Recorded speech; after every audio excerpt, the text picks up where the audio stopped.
and gentlemen, welcome to Honor the Land, presented by FanDuel on the Big Play Sports Network. I am Max Love. That is Chef Zay over there. I don't know if you can see it underneath the shirt, but we are here talking Browns-Titans after a 31-29 loss. Zay, I mean, what a ridiculous game on so many different levels this past Sunday. I walked in, the quote I told my girlfriend before the game started was, I think there's a chance the Titans don't score today. I was dead wrong. Although if you would have told me Cam Ward only had like 117 yards passing, I believe that. Yeah, but on the ground it was bad. It was just an ugly game. You know, speaking of Cam Ward, he looks good. Like, he made some really good throws. He took a lot of shots. So did Shedeur. Shedeur took a lot of shots too. But like, if I'm a Tennessee Titans fan, I'm just like, man, we gotta find a way to get this dude some help. Did the play where Grant Delpit jumped on top of him and basically just held him bound? There was I don't know if it was Sports Center or one of those media outlets posted something afterwards, and it was the flashback clip to when Shedeur and Cam Ward were doing their little practices, and the one where Shedeur was trying to tackle him at the end, and he goes, "Ball security, man." Yeah. So they were comparing the two. I thought that was pretty funny, but there's nothing to be laughing about after the catastrophe that we saw yesterday. That was one of the games where I hit my breaking point with everything. Yeah. And oddly enough, last week, Jack had us on BTS and was like, do you think Evan Stefanski would be fired if he loses the game? I'm like, no, there's nothing to even talk about. Yeah. And now I'm completely on the different end of that spectrum. He should have got fired today. Unfortunately, he didn't. Yeah, it's hard to believe that there's going to be a change by the end of the season if it didn't happen after this game, right? Yep. Do you think the big breaking point was the 2-point conversion, or was there anything throughout the game that really pushed you to the edge too? I definitely think it had to be that move. I just think it's a collective. It's always the same thing, though. Like, I'm just confused on why be aggressive then when you weren't aggressive earlier in the game. What switched then? You had an opportunity to go for it on 4th down and 2 inside your territory inside their territory around the 45-ish, 40-ish yard line. You take the delay of game, and then if you wouldn't have took the delay of game, call the timeout right before the half, you would have got the first down because they jumped off sides afterwards. Yeah. So it's just weird how you're hypocritical throughout games where 1 second you don't want to be aggressive, but then all of a sudden at the end of the game you decide to be aggressive. But I'm sure that was the breaking point for a lot of Browns fans this past week. Yeah. And, you know, I've said it a couple times. Like, I don't hate the move to go Wildcat at the goal line. They've done it regardless of who's playing quarterback. You get an extra blocker in the run game. Like, that's how it works. But it's just hard to look at taking Shedeur Sanders off the field, like taking the hot hand off the field. It could have been Quinshon Judkins, and if you took him off the field, it probably would have been the same discussion, or Harold Fanned-Juice, something and like it that. has been that discussion before. Yeah, absolutely. Yeah, definitely with Quinshon Judkins, and even running backs like Nick Chubb in the past. Yep. But, yeah, the hot hand, taking that off, and like what you also run the risk of doing is a gimmicky play or a trick play. It has to be executed to a different level of perfection because, again, it's a non-quarterback handling the ball, running the play, something that he's not necessarily used to. And, you know, you drill it in practice, right? But it's a lot different when you get into a game and it's somebody who's probably less comfortable making the call or like making that split-second decision unless it's within their realm of running the football like Quinshon Judkins does. Because I don't know if you saw the sideline angle to play. If he pitches that ball to Malachi Corley, or was it Malachi? Oh, Gage Larvdam. He's probably getting in the end zone. Like that, it was a well-designed play, but you run the risk of a mistake when somebody who's probably a little less familiar literally running a play is out there running the play. I think the biggest part is the first part that you said. You, in no world do you take out your best player on the field when the game is on the line. And not even when just that context alone. This guy brought you down the field twice and punched the ball in. One through his feet, one through the air. Both one great play, breaking out of the pocket and making something, and then throwing an absolute just. I mean, when is the last time we saw a quarterback throw up balls like that? No. You know what I mean? Like Joe Flacco might be the last guy. We didn't see it from Dylan Gabriel. We didn't see it from Joe Flacco 2025. We didn't see it. Jameis Winston, he had some nice balls, but none of them were that. I love Jameis. You know what I mean? But I'm just saying, I just think we have the discussion needs to be real now, and the pressure should be feeling. And I think I'll get into it a little bit later, but you have a quarterback in Shedeur Sanders. Yeah. There is no doubt about that. He checks a lot of the boxes, and I think the players, not even the players in the locker room because they see it every day. The players on the other side of the field are seeing it too. You don't get that type of respect from a Jeffrey Simmons and these guys every single week. Like a lot of people are making fun of the whole. I know you said this is what the Cleveland Browns thing is. It's gonna be. It's the reality. I think it's a give or take. I think on one end of it, they're doing it because it's like, this, but at the same time, they're paying homage to somebody who's doing a staple. How many people were doing the Cam Ward thing? Like, it's no different than Cam Ward. I always remember teams, and it always would backfire on them, but I always remember teams doing the discount double check with Aaron Rodgers. I was going to say him too, and this one too. Like, why does it matter? Because it's Shedeur. It's his mark. It's his signature mark. Yeah. LaDainian Tomlinson had that the finger thing. T.O. had the bird when he was with the Eagles. I mean, he went to the Star too on that too. But like all of the iconic players, Dion had the Dion step. What are we talking about? The wrist thing. So like, I just think the Browns need to understand the assignment right now and realize they may be sitting on a gold mine. Yeah, I agree. And the quote I always think of, I go back to Rodgers. Like, that was the quarterback I grew up watching. That was like, wow, this guy's so good that, people got to mimic him. I think nobody ever thought to mess with Tom Brady. But Rodgers, it was like, okay, yeah, like he's outspoken in the media. He's a little more passionate, a little bit more open with his ideas, what he talks about. So if we got a chance to clown him a little bit, we're going to do it. But I always say imitation is flattery. Like, to me, that's a sign of respect. That's a sign of understanding, like, in terms of mojo, moxie, a team has something going for them, or like a sign behind them having something going for them. That's why you saw some of the Niners players putting perfect timing on their Instagram posts. They hit some celebrations too. And then the guys in the end zone with multiple turnovers, Jeff Simmons, but also the turnover. I believe it was a fumble. I don't know. One of the Browns turnovers that they had, more people hitting it after. Like, that's just, it was a Samson fumble. Exactly, yeah. That's the reality the Browns are living in. I don't think it's a bad thing. I think if anybody's going to look at that and be like, you can't start a quarterback because the other team is mimicking his celebration and giving them motivation, like, that's a load of BS. You know what's going to cure that? The second he starts winning games, that's going to disappear because he's winning. Yeah. And it's crazy that we were robbed of that feeling yesterday. We're talking about 395 total collective yards through the air and through the ground. He's the first quarterback. He's one of two quarterbacks to throw for 350 yards, throw for 3 touchdowns, and rush for 1. The only other rookie quarterback to do that went to the Super Bowl in his, what was it, first or second year? Joe Burrow. So, like, we're talking about the name in his company with other quarterbacks. It's just, it's looking so good. And then, another rookie, shout out to Andrew Berry. Like, Andrew Berry, I think, has to make it through this season. Yeah. I'm not done seeing that's just like telling you we go out to Vegas and we won 5 hands in a row and you're like, I doubled up my money, I'm done. Like, bro, rule number 1, you never ever leave a heater, period. and Andrew Berry right now is on a heater, and I don't care that it's just 1 year. He's had some picks throughout the years, but this rookie class, that Harold Fannin stat is unbelievable. He's the true definition of give me any quarterback, I'm going to go out there and ball. Yeah, I told you right before we hopped on here. Harold Fannin Jr. is playing like, I think, a top 5 tight end. I'm curious. You can think on this for a second. Which tight ends are you taking over Harold Fannin Jr. right now? There's 2 that instantly comes to my mind. Okay. And that would be Bowers and McBride. Okay. I think those 2 are fair. And then after that, that's when I have to start actually thinking about what other tight ends there are.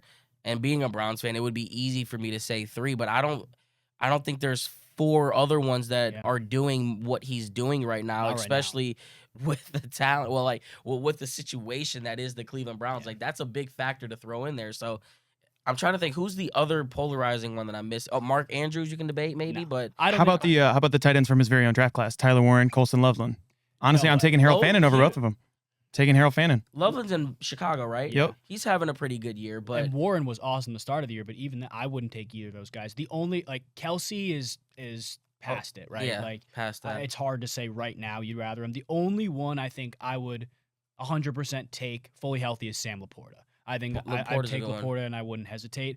But, like, outside of that, Ferguson's playing well. I probably still would rather have him. And is more athletic. Jr.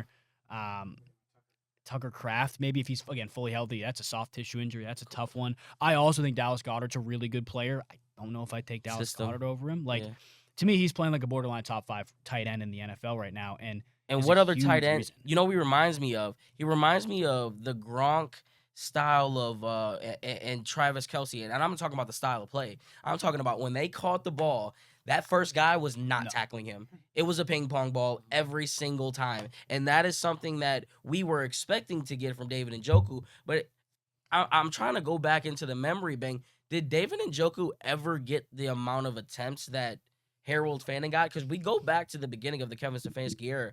There was a strife. There was a head-on collision between Kevin Stefanski and David Njoku, and we were wondering like, what the heck's going on?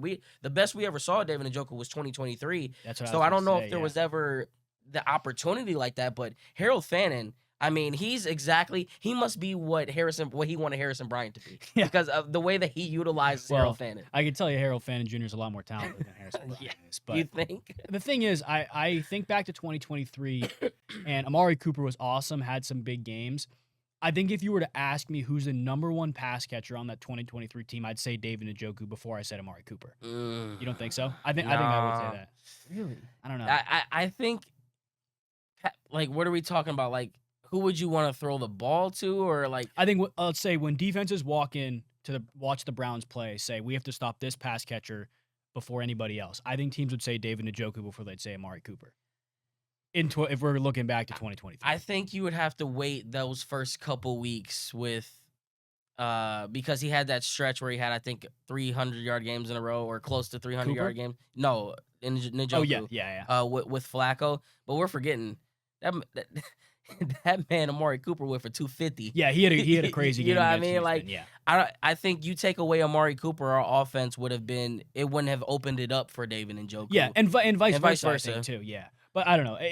I say that to say there's only one point, at least in recent history, I can think about David Njoku having the same type of gravitational pull in an offense that Harold Fanning Jr. did. And even having that pull, I don't know if he had the same production. I don't think he did have the same production. And like you said, with Harold Fanning Jr., it's regardless of who's playing quarterback. Doesn't matter. Right, like he's such a good pass catcher that you can line him up in different places. You can use him in the backfield. He's a good blocker. I don't know if you watched really, really closely the Dylan Sampson touchdown against Vegas. He had an awesome block that sprung that thing loose. Like, he's a very talented player. He's technically savvy.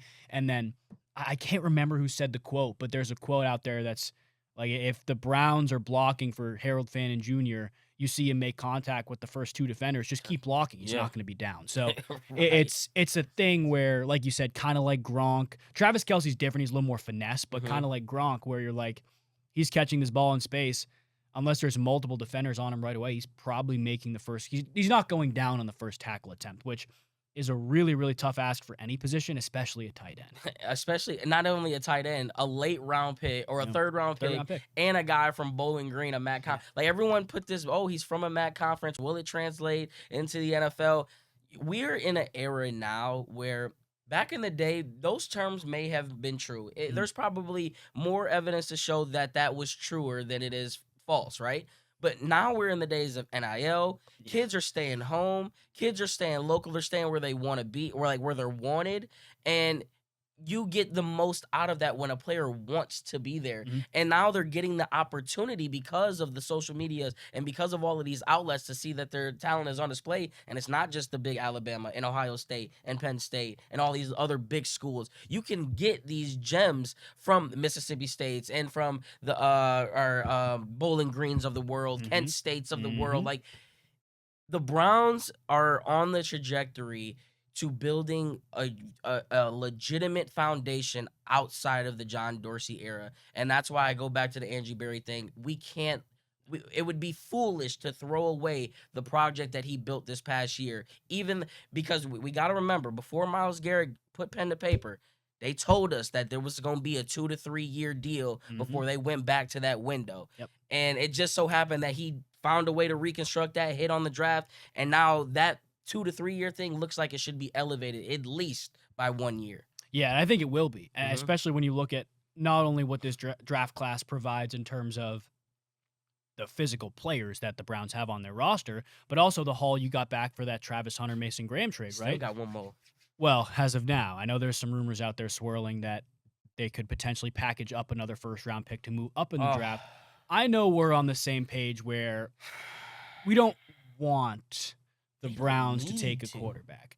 Yeah, I think if this was another year or two down the line where you knew more about your rookies, where Deshaun Watson wasn't on the roster, it would be a different story, right? You know what would even be a different story is if Shedeur wasn't on the roster. I think if Dylan Gabriel was playing this stretch of games and Shedeur wasn't on the roster, you still would want to go get a quarterback next year.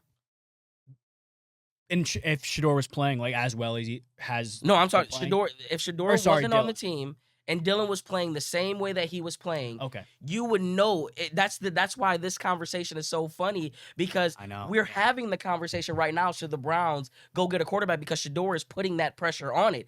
Dylan put zero pressure on us to be like, is he the guy moving forward? Yeah. You would know for certain that, okay, now we could potentially talk maybe moving up. So that's why I think this conversation is interesting, because Shedeur is making it an actual conversation.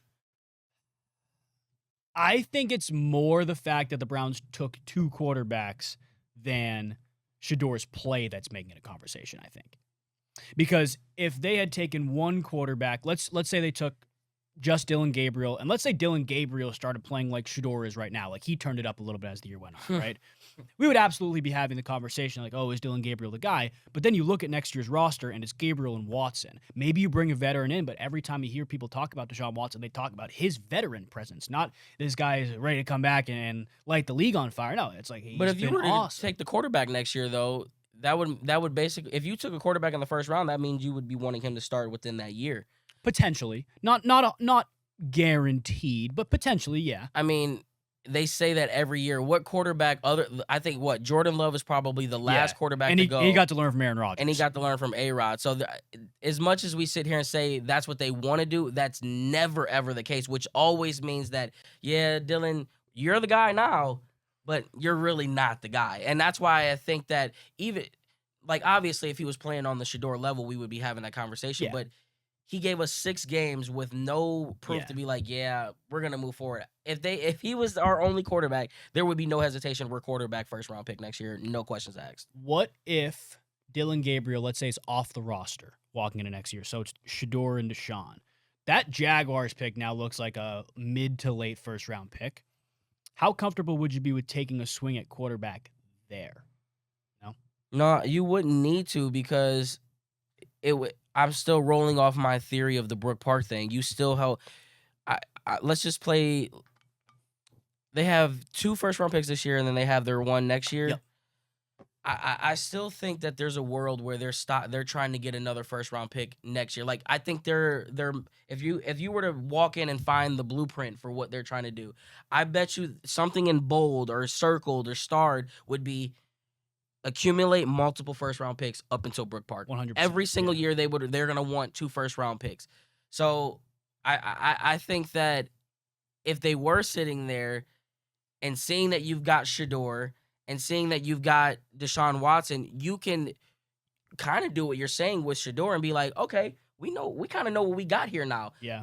We got 1 more year to Deshaun Watson. Let's give him a few couple games. Mhm. And then you've got enough in Shedeur. Now you've got the tape from last year. You've got him learning from Deshaun Watson how to prep to be this and that. And now you can roll him in. And then you can give him that last 2-3 years of his contract. And then you take that quarterback to go in with the new shiny toy into Brook Park. And I think that's how that would go. But getting a quarterback this year or next year is only going to waste that, because let's just say he doesn't pan out the first 2 years, you're probably firing your coach, which means you're probably wasting that pick, which means you have to go into Brook Park without that 1 year or that 1 year play with that first-round quarterback and your new coach. So it would just delay that 1 to 2 year window before you get to Brook Park, essentially.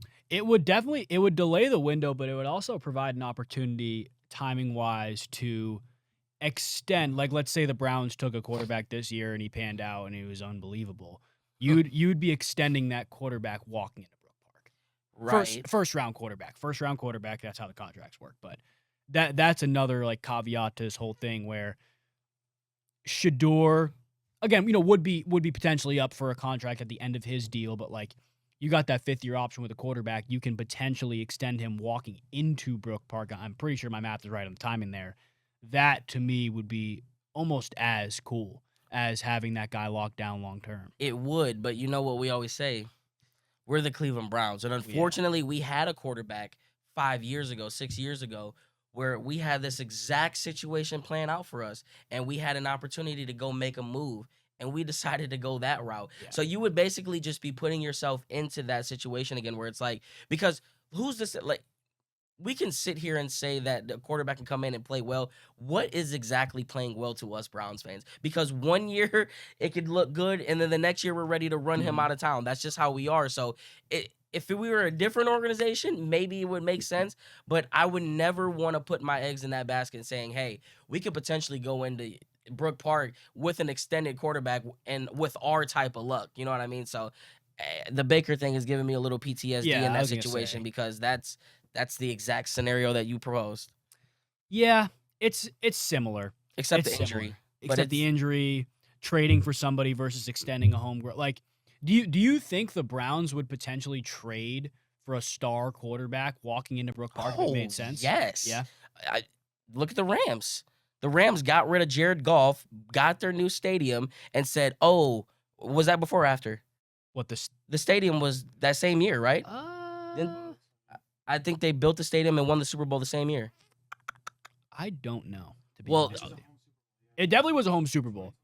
yeah. I find it hard to believe a city would host a Super Bowl first year of a stadium. So probably not. Maybe it was the But second it was year. second, regardless, very close. Yes. Yeah, so like you bet your bottom dollar they would because Jimmy Haslam already told us he's not afraid to take a swing and a miss. And I'm telling that's why for all of the people who don't want Jimmy Haslam here, just wait. Give him 2 years after Brook Park, 3 years after Brook Park, maybe even 4 before we start having that real conversation. Because I guarantee you, we're getting a juiced Jimmy Haslam, aka Barry Bonds, heads 2 times bigger from when he was in Pittsburgh to San Francisco. You're getting that version of Jimmy Haslam come Brook Park. And that means that he's going to be taking a lot of swings. And I think people are going to be taking notice of that because you're going to have this big shiny stadium, that checkbook going to be open. Who going to make that money? Who going to be the best ching for my buck? You know what I mean? And this is where I think Shedeur, like I said, you could be sitting on a gold mine.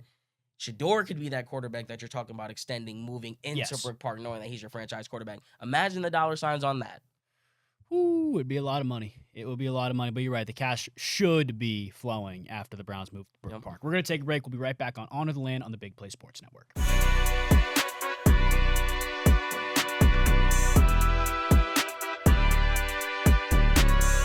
Ladies and gentlemen, welcome back into Honor the Land on the Big Play Sports Network presented by FanDuel. You know how fast the NFL game days move. One big play and everything changes. That's why live betting on FanDuel is a game changer. With FanDuel, you can bet in real time while the game unfolds. Score just flipped, jump on a new spread or live money line. That wide receiver's heating up at the next touchdown score or total yards. Think that drive stalls in the red zone? Take a live field goal prop or fade the total. Live player props, team totals, drive results, updated spreads, next play markets, it's all there. It's fast, it's fun, and with FanDuel, your live bets move as quickly as the game does. So whether you're riding momentum or fading the hype, FanDuel puts you right in the middle of every moment. Visit FanDuel.com/bigplay to download the app and bet the NFL live all season long. Must be 21 plus and present in select states. For Kansas, in affiliation with Kansas Star Casino, or 18 plus and present in DC, Kentucky, or Wyoming. Gambling problem? Call 1-800-GAMBLER or visit rg-help.com. Call 1-888-789-7777 or visit ccpg.org/chat in Connecticut or visit mdgamblinghelp.org in Maryland. Hope is here. Visit gamblinghelplinema.org or call 800-327-5050 for 24/7 support in Massachusetts or call 1-877-8-HOPE-NY or text HOPE-NY in New York. Pat Paid Kevin endorsement. Stefanski in that because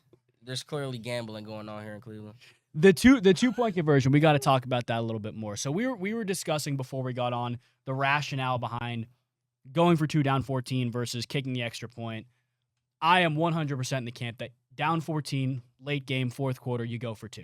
It gives yourself a better chance to win in regulation. You have a better than 50% chance, as past numbers have shown, of converting the 2-point conversion as well. I get it's different with the Browns, and it's most definitely different when you take your quarterback off the field.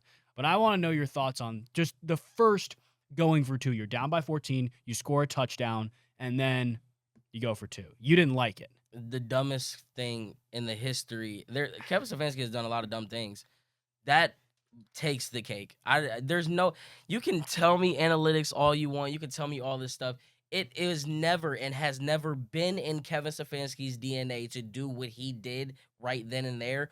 Why now? It goes right back to my point when I talk about you didn't want to go for it on 4th and 2 on their side of the territory before the half. But all of a sudden, you got balls of steel now, and you want to go for 2 when you just kicked the damn field goal. And let's get to the second touchdown. Like, let's just get to that point now. Like, you're basically saying, hey, we may not even get to this point, so let's just try it now, because chances are we probably aren't gonna get it. It almost felt like, you know what, Shedeur ain't gonna lead us to that second one anyway, so let's just try to do it now and then put us in that situation. No. I'm just, I'm playing a little hypothetical there, but I'm just No. saying, in terms of how stupid it was, that is stupid. It's not stupid. Every coach does it. Like, You keep saying that, but you still have not given me any games of when it has happened. Nick Sirianni loves to do it. Matt LaFleur very recently did it as well. This is an analytics play. I don't think it's even a balls of steel play. Like, this is an analytics-driven play where you give yourself a chance to win in regulation. There's no chance to win when you have to score 2 touchdowns. You have to score 2 touchdowns. At least get to the first one. If you want to go for the win on the second one, I'd be like, yeah, I'm ready to run through a wall for you, Kevin, because that's what I like to see. But doing it on the first one, when it's like, can we at least get the opportunity to do it? But that's statistically putting yourself like at a disadvantage. Like, either way, let's say you want to win the game in regulation, right? You need a touchdown and a 2, a touchdown and an extra point. But before I get you said it's a statistical advantage. What is the statistical advantage of taking Shedeur off the field and then putting Judd in on the 2-point conversion? But that's so not you what can't. we're talking. You can't. Yeah, that doesn't. How can we talk statistical advantage when that's not a statistical advantage? I agree with you in the sense that you don't take the hot hand off the field, especially when he's playing like that, and go wildcat at the 2 and run a pitch, like, or a fake reverse, whatever. I wouldn't have hated it that much if it was the typical Quinshon Judkins takes it up the middle using the extra block right there.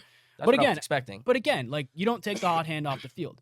Regardless of the play call, though, you give yourself an advantage, a possibility to win the game in regulation, right? Going for 2 after the first touchdown or kicking the extra point after the first touchdown automatically puts the caveat on you having to score the next touchdown regardless. You were gonna have to score anyway. That's what I'm saying. That's what I'm saying. I agree with you, but that, like, knowing you have to score anyways, regardless of how you operate after you have to score, doesn't make Stefanski, doesn't make anybody feel any different about Shedeur Sanders leading them on the last drive. He has to do it anyways. No, it would. I guarantee you, if you ask these players on the sideline and said, well, how would you feel if Kevin Stefanski kicked that PAT and then on that second one it was like, Coach about to go for the win right here. Like, I'm using a dumb movie, obviously, but The Longest Yard, when they were down all those points, did they go for 2 the first time before they obviously went for 2 the last time to go win the game when they were like, hell, we convicts, let's go for it? You don't go for 2 before you go for 2 for the win. Yeah, but how would you feel if Andre Schmidt missed an extra point? Then the game is. But see, then the game's over. Hadn't been though. Had it been after the first week, I would have been right with you. Kicking I'd have on been like, Lake you know Erie, what? are you kidding me? I'd have been like, you know what? I'm taking your with you. chances on what's an extra point now? 38 yards, 42 yards. Andre Schmidt has been automatic since then, and you guys know it. We said that in week 1, sure. Don't sit here and try to play that. What if he misses it now when he's been automatic since that moment? Sure, but I remember hearing you week 1, man. Like, and I ate my crow on that. That's and fine. I'm No, sitting that's here fine. now saying that we're not gonna do the whole. But here's the thing, though. Well, what if he missed the field goal when he hadn't been missing? The thing about it, though, is Shedeur Sanders was playing incredible. They got him in the end zone, and then he muffs the snap, right? Like, so that's the thing. If you had a play drawn up, that's 50% of the time. I understand that you couldn't get the snap going. He doesn't fumble the snap if you kick the PAT. Yeah, but you're down. He could 7. hook an extra point. That's the thing, is you go for 2 down. But you're not even like that. This whole conversation, we wouldn't even be talking about it if he kicks the PAT first. There's no Judd fumble.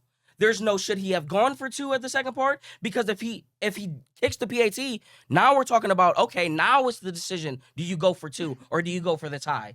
We wouldn't even be in the situation if Judd made the pitch. Well, and we'd be going to overtime. That's what would be happening, and we continue. And now the we game, get to evaluate a 5th-round quarterback who's threw for 370 yards, who has a hot hand, to see can he lead you again on another drive when he just did it 2 times prior. Which would be great, but that would be in the flow of a normal game where the Tennessee Titans were averaging more than 6 yards a carry, where they were stopping Shedeur Sanders consistently, drive after drive, when it wasn't a sit back and coverage, let them get in the red zone, and try not to let them break thing, right? You put yourself, number one, at a disadvantage for winning the game in regulation.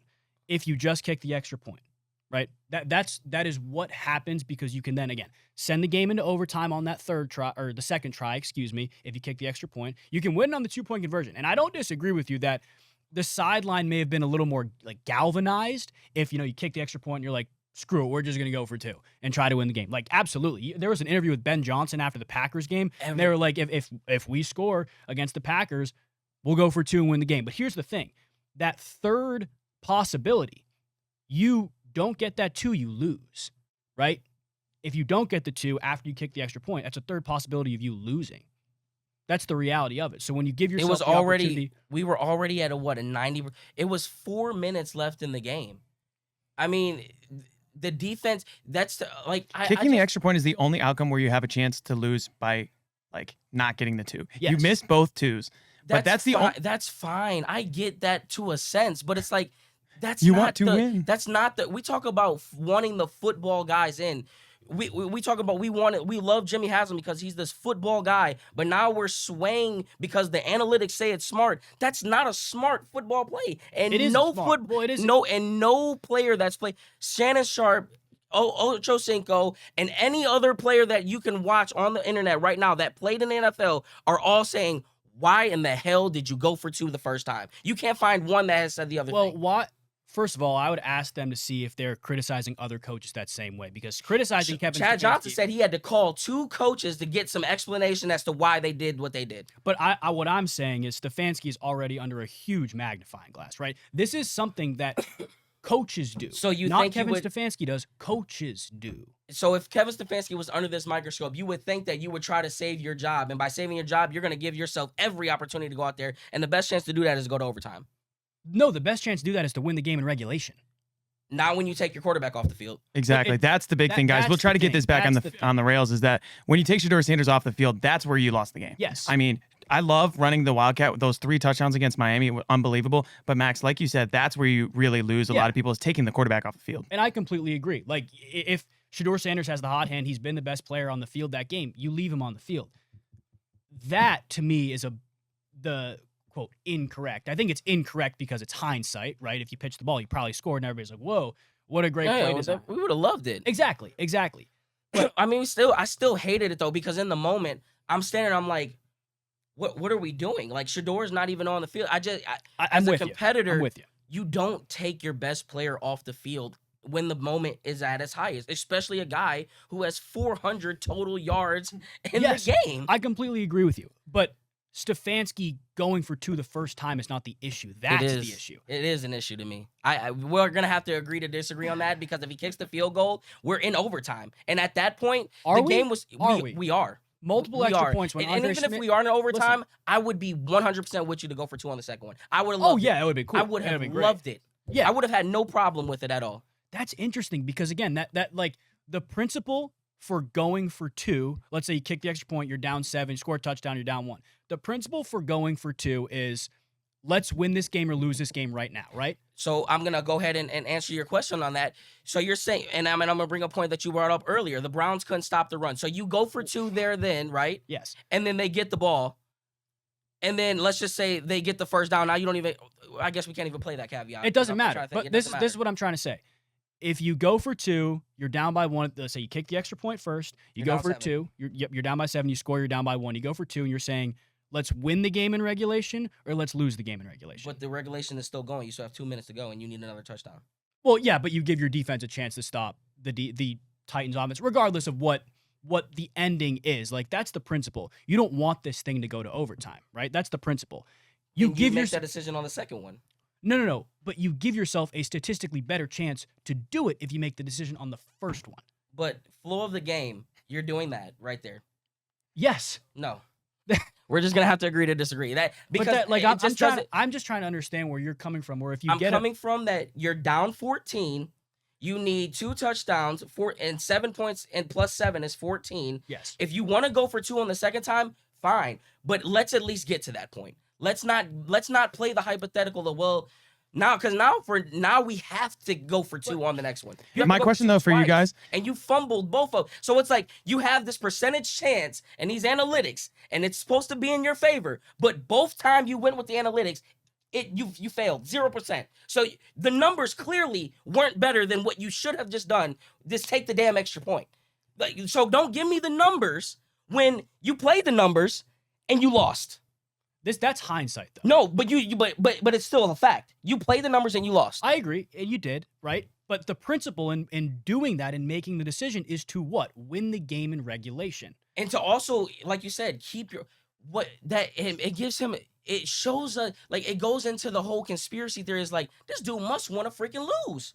No. Yes, it does. Guys, we're talking in circles here a little bit. If we got that 2-point conversion at the end of the game to win the game, Kevin Stefanski saved his job, yes or no? If we got that 2-point conversion, he certainly lost his job. But had we gotten that 2-point conversion the way that we won that game, Shedeur Sanders was balling. You got a franchise quarterback. Kevin Stefanski, franchise quarterback. I know that, but I'm saying if we had won that game with the franchise quarterback plus Kevin Stefanski, would he have saved his job at that point? I think that's a lost cause, to be honest with you. At least in the eyes of the fans. We don't know. I think Kevin's done. Yeah, I think that's the case right now too. But it almost is like, is he though? That's the question. That's we've kind of been asking that and dancing around that because the leash this year has been way longer than we thought. Like longer than anything. You talked about it this morning. We talked about Jimmy Haslam's comments where it's like last year we were 3-14. We got to be better. Well, what are we on pace to do right now with the Chicago Bears, the Buffalo Bills, the Pittsburgh Steelers, and Cincinnati Bengals? Like Can we get one? I don't know. What's our last win? I don't want to play. I don't want to play the Bears. Don't want to play the Bears off a loss right now. Not a shot. No, not with Ben Johnson. Don't want to play the Buffalo Bills. I don't want to play the Pittsburgh Steelers, and they're going to be fighting for. I want to play the Steelers. Because I want that one. That may be the game we get. I hope you're right because I'm trying to think of who they play the Steelers again, right? Or the Bengals again, right? Or those two are up. The Steelers play the Ravens again next. No, the Steelers play somebody else. I think it's somebody else. Then yes, it's somebody else. Then it's the Ravens in Pittsburgh. Because we could be the spoiler for them. Oh, that'd be awesome. And that would be our hang the banner. Yeah, that would be our Super Bowl for 2025. It would be really, really cool. But like that's a game where the Steelers. Again, it was with Dylan Gabriel. It wasn't with Shedeur Sanders. But like there was no shot they were winning that game. Like it was bad. It was bad. And then the last game of the season, you play the Bengals in Cincinnati. I doubt they're fighting for something, but you never know. I think they see. That's where it's a great segue. Are they? There's one person that's at least fighting for something, and I want to know what does Shedeur need to do to be like, you know what? We don't even need a quarterback next month, or we don't need to go in quarterback April, because I feel like there's got to be something that he could do. Because right now, while we talk about hot season stuff. If that water's not boiling around the Shedeur talk, it's at least those little one bubble, right before the water boils, you see the one bubble pop up. It's at least starting to, because I think that we're getting in that territory where it's like, yeah, he's doing a lot of good things, and not only is he doing a lot of good things, he's progressed every single week, and that's something that Dylan Gabriel didn't do. I want to see it against a good defense. Which is Chicago part of that mix? They're okay. They're really bad they have been bad against the run. Well, it would be perfect for the Steelers then, because we already saw Dylan go against the Steelers. The Steelers would be an awesome comparison, and the Buffalo Bills are top 5 in pass yards, defensively top 5 in pass yards per game allowed. So like those are the two games. But again, I posted a Shedeur video a couple hours ago, and I saw some of the comments like, "Oh, it's the Titans, it's the 1-11 Titans." Like, glad you heard it. Some of the throws that Shedeur is making, the buckets he's dropping these balls into, that's getting completed against an undefeated team, guys. Oh, like man. They were some great throws and some great plays. And again, there were absolutely some missed throws. The interception was really bad. Like, there's growing pains. There absolutely will be. He started 3 NFL games. A lot of the not even flashes anymore. That was a good game that he put together. Are throws that can be made, would be made against teams like with a better record. 100%. And Zay too, like, weren't these the exact throws we were seeing in the preseason? That touchdown he threw in the corner of the preseason against Carolina. Same thing we saw David Njoku. Same thing we saw with Harold Fannin. He's making these throws. What did we see in the preseason that told you Kenny Pickett, Joe Flacco, Dylan Gabriel? Like, I understand there was definitely more maturing and growing and everything like that. That's 3 months removed, 4 months at this point, basically. But we saw those freaking throws in the preseason, man. Like, we knew he had the capability to do this. I can't believe it took this long to find somebody like this. I mean, you talk about there was 2 points that you made. I can't think of what the second one was, but the first one where you said, well, it's just the Titans.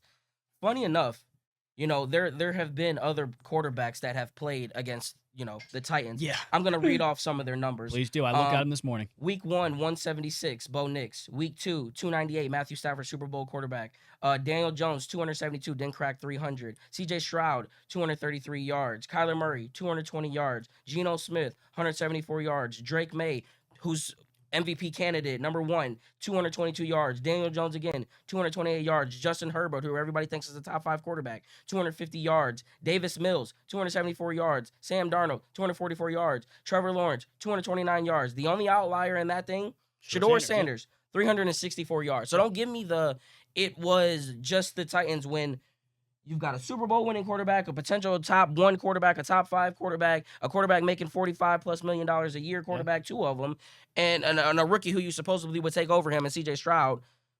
None of them did what he did. No.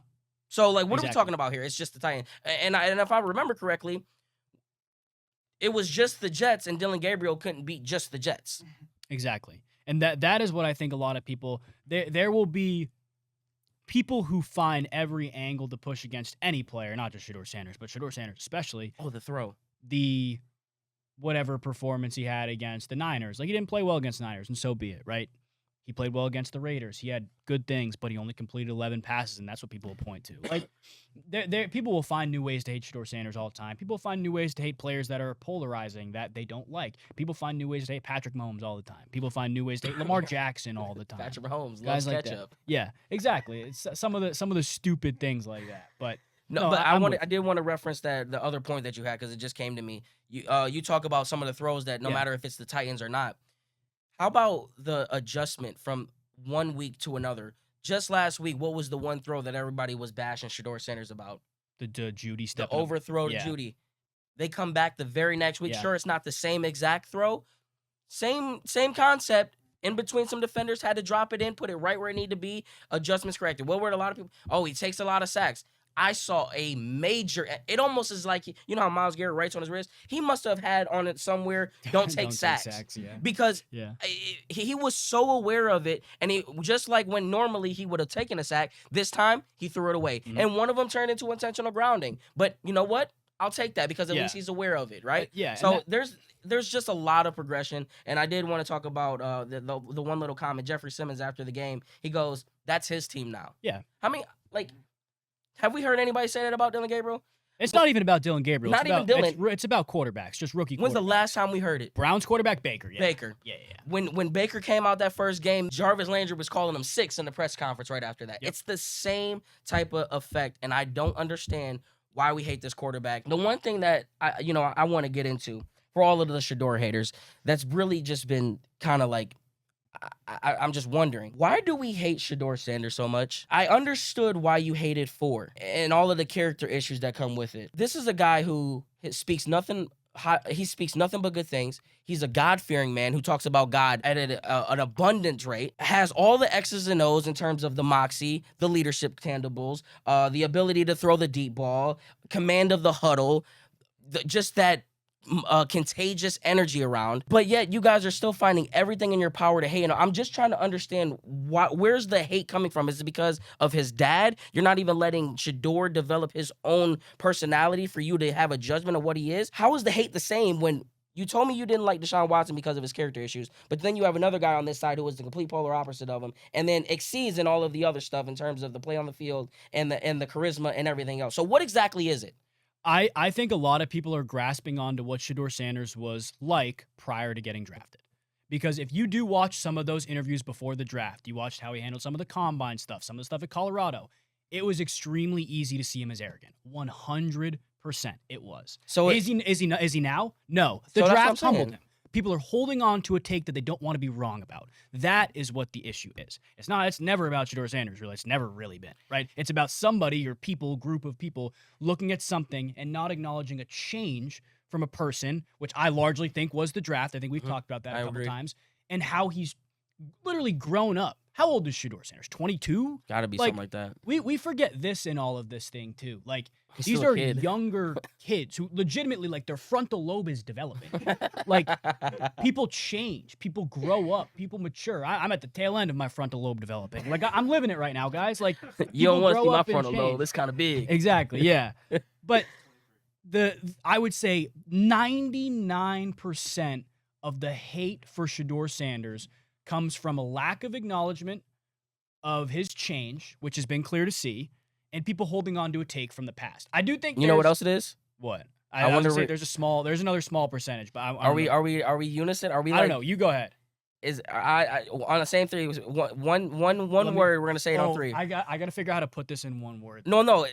Well, mine is a. I don't think we're agreeing. Okay, I was you gonna say. Well, let's just do it. 1, 2, 3. the media. Baker. Oh, okay. Okay, so I was gonna say, I think part of this is the Baker crowd Mhm. that is just there's that bitterness that's underlying. That's like Baker. We should still have Baker. That's our guy. That's who I loved. Because if this was Baker Mayfield, oh my gosh, this city would be. We thought we were head over heels for Baker Mayfield. Mhm. It would be 4x, 10 times the amount, and we know how obnoxious we can get. Yeah. Because we were obnoxious as hell with Baker Mayfield. We would have saw 50 times the commercials on Progressive at this rate. Yeah. But like that's what I just don't understand, and I think that's really what it is. It's the want to be right, like everybody wants to be right now Yeah. that they have some sort of comment that they are able to do, and it's the also that bitterness that's like, well, we had Baker, you tarnished Joe, and then you gave us Deshaun and told us to be happy. I'm not just about to be happy because this guy's, and then the arrogance and all the things that play into it. Mhm. But it comes to a point where can we just grow up? Yeah. Like, can we just grow up? We all, Or- at the end of the day, we all want to win. Or let the kids grow up. That too. That to me is the big The thing. kids be kids. Yeah. And I think there's also a small percentage of what I was talking about with the media that like they will like I can't remember who tweeted this. I'll find the tweet at some point, but like the Browns lost to the Niners, and if we're calling a spade, Shedeur didn't play well. And there's people like who will purposely overlook the negatives. Mm-hmm. That to me takes it to a point where like integrity, talking about a player, how he's physically playing on the field. I know Shedeur Sanders is more than a football player, he's a person, but in the sports media, you will largely look at the play on the field. When that is compromised because we want to be right again, that is a very, very easy point for people who may not have a horse in the race, may not have a super strong stance on like, oh, I love Shedeur Sanders, or I want Dylan Gabriel to start. They'll look at the crowd who refuses to acknowledge bad things and only promotes the positive things when, if you're being honest, it hasn't been all positive, and be like, damn, that's a crowd I may not want to be a part of. And again, that's less about Shedeur Sanders. It's just hard to talk to that crowd because the ones that are like that, you can't have that conversation with them. Anyone who's against Shedeur, you can't have a logical conversation with them because there is no exit. Because for the people like me, like a lot of people just look at me as, I'm a Shedeur Glazer. I only get like y'all miss who Chef Zay is. Like I tell it how it is. Majority, if not 90% of the time, and the other 10%, you'll know when I'm goofing around. You'll know when I'm being like you can feel that, like because I purposely make it known. But like for the most part, I'm not afraid to tell you when you're doing stuff wrong, but I'm not going to do it when I know there's an agenda being pushed and I can't even have the logical conversation with you. Like it would be different if we could sit here and have some actual dialogue without you saying, oh, you're a Glazer, you're stupid, you don't know what you're talking about, you just can't see over. It's like there's no real merit to what we're talking about. You just think that I'm this type of person. So I'm not going to give you what you're asking for. I'm gonna push the positive route. I'm gonna push the optimistic route. It's what I've always done. It's what I will always do until the breaking point comes. And unfortunately, with Kevin Stefanski, It's been there. it hit with Baker Mayfield too. And I think a lot of people forget. And I went back. It was weird because I went back into history. I found the old clip of Mary Kay quoting Myles Garrett the week before he played Baker Mayfield and was asked, had you talked to Baker? And he said that Baker had reached out to him, but he didn't respond.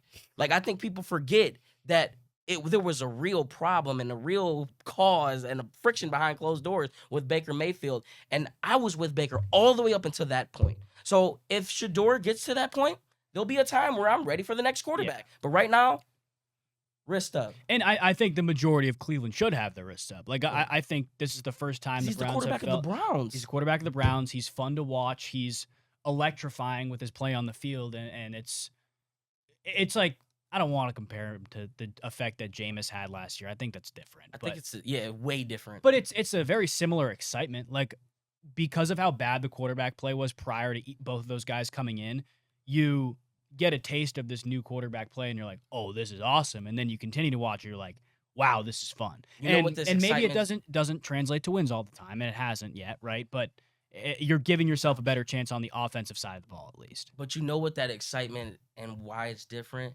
Jameis was excitement because he was fun and he took our mind off of the dreadful expectation season of 2024. But he was also This- good. Like No, he was also good. produced. But here's where I'm going with this. Why this is more exciting and more fun is because we know he has a chance to be potential quarterback of the future. Future is Jameis, the- there was no he's gonna be our franchise. Shedeur has an opportunity to be the franchise quarterback for years to come. And I think that's the big difference Yes. and why this excitement is the way that it is. And he's a polarizing guy. They're two polarizing guys. And you think, how can anyone be more polarizing than James Winston? Well, his name's Shedeur Sanders. Yeah. Real quick, too, Max, about the maturing of the college quarterbacks and the old takes that they had. Do you ever think about how Baker Mayfield planted the flag at Ohio Stadium and how pissed off Browns fans were of that? They let that go. Baker Mayfield, he grew up, you know what I mean? Like, he let go of that. Browns fans grew up, and if they're going to win football games for your football team, let them develop as people. But also, like, he's a quarterback. Enough of this confirmation bias bullshit where, like, you see whatever you want to see and that confirms whatever take that you've got. That's the sickness that Browns fans have. I know, Zay, we've been living it forever. Max, I know you've been here for a little while now. You've been feeling it. That's the sickness that I think a lot of Browns NFL fans have a sickness, unfortunately. Yeah. I think, honestly, a lot of the It's football called until fans next and year. the football fans in the media have that same sickness, though. Like, people will be so stuck in their ways with an agenda. Like, even, like, you guys know, I love Daniel Jones. And I think the majority I was Joe Flacco. Yeah, the majority of my audience will know a lot of it's satire, but like you'll go to the grave for the guy Really? 'Cause I without thought you- without no. Well, I you said hope. satire, bro. I'm going way off topic. One of the funniest videos you ever made in the history of Max Loeb leads Uh-oh. has to be when Kenny Pickett got signed to the Cleveland Browns. That video lives infamous in my head. Guys, breaking. Well, you guys see Kenny Pickett played Sunday? No, I He did got a not see quarter. that. He Yes, got a he quarter did. of football against the Denver And Broncos. people look got good? big mad, too, because he covered the line. He covered the 7.5 that or was whatever it great. was for the Raiders. Don't A tell me lot he of people looked were big good. mad about No. it. Oh, But that video, absolutely infamous. I love it. He's like, not kidding. Yeah. They're like, Kenny Picket's the quarterback. Yeah, Not kidding. But that's a really good point, Pat. Like confirmation bias, just as fans, sports fans, and maybe even as people, but sports fans, it can ruin the integrity of what we're watching. Like I think you can call a spade watching things if you're able to take the emotion out of it. And I think honestly, the way I look at the Browns now, I mean, some of you guys know, like I grew up a Giants fan. My family's from Jersey. Like I didn't grow up a Browns fan. I'm able to kind of take some of the emotion out of it, which is I think as much as I want to be as passionate as you guys are, kind of a good thing when I look at this team and I can say, oh, Yeah, you this keep is me level this sometimes. is happening and saying A, B, and C is good when D, E, and F is bad. But we look forward to our next episode on Friday. The Browns get the Chicago Bears. The Cavs are pretty much off all week. Very slow week in Cleveland sports. I'm sure there'll be plenty of tweets, TikToks, all this stuff that we'll see throughout the week relating to the Browns players. But We didn't talk about it. I forgot. Wyatt Teller's not playing. Wyatt Teller's done. Wyatt Teller was out, and if y'all know me, I'm a pieces to the puzzle guy. Go check out the piece of the puzzle on Carly Tenner's TikTok on the daily vlog. And at the end of that, or at the beginning of that, it was a little, Wyatt just has a little bit of a calf. Hopefully he's ready to play this year. Nah. Stefanski was asked today in the press conference, is Wyatt Teller out this week? And he says, yes, Wyatt Teller's out. So, I don't know where you're putting that piece of the puzzle at, but I it don't fits know. somewhere. It's weird. We got a fun month this season left, and then I think we'll Fun. Max, No, you it'll are be fun. you are no, and then I think we'll get some news maybe while we're live that'll change things here in Cleveland. But we appreciate you guys watching. We appreciate you listening. Say, take us home if you'd like. They told me bust on my AP. Perfect time. That's got to be the new cheer. No, here Be we my go, Brownies. Here we go. We'll see you guys next time.